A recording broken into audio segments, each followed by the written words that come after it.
স্ত্রীকে মানসিক কষ্ট দিলে ওই স্বামী দুইটা শাস্তির সম্মুখীন হয়।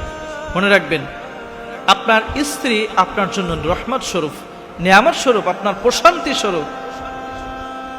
আল্লাহ তাআলা যখন আদম আলাইহিস সালামকে তৈরি করলেন, এরপরে তিনি জান্নাতে যখন একা বসবাস করতে শুরু করলেন, তখন তিনি সব সময়ের জন্য একটা প্রেশানি থাকেন, অন্যমনস্ক থাকেন। তখন আল্লাহ তাআলা হাওয়া আলাইহিস সালামকে তৈরি করলেন। হাওয়া আলাইহিস সালামকে দেখার পরে আদম আলাইহিস সালাম জিজ্ঞাসা করলেন যে তুমি কে? তখন তিনি বললেন যে আল্লাহ তাআলা আপনার প্রশান্তির জন্য আমাকে তৈরি করেছেন। তাহলে আপনার স্ত্রী আপনার জন্য প্রশান্তি স্বরূপ, সুতরাং আপনার স্ত্রীকে আপনি কষ্ট দিবেন না।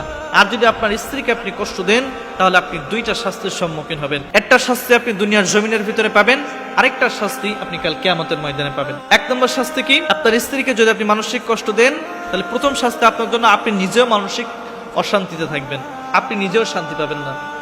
দেখবেন আপনার পরিবার যদি, কারোর পরিবার যদি শান্তিতে না থাকে, আপনি যতই লোক দেখানো ভাব করেন না কেন যে আপনি খুব খুশি আছেন, কিন্তু আপনার অন্তর জানে, আপনার ভিতর আপনি পুড়ে জ্বলে পড়ে ছাই হয়ে যাবেন, আপনি নিজেও শান্তিতে থাকতে পারবেন না।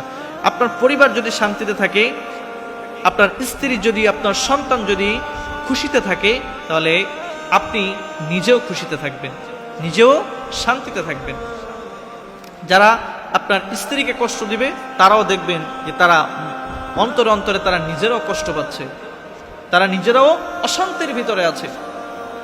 সুতরাং আপনারা আপনার স্ত্রীদেরকে কষ্ট দিবেন না, আর যদি কষ্ট দেন, আপনারা নিজেও মানসিক অশান্তির ভিতরে থাকবেন।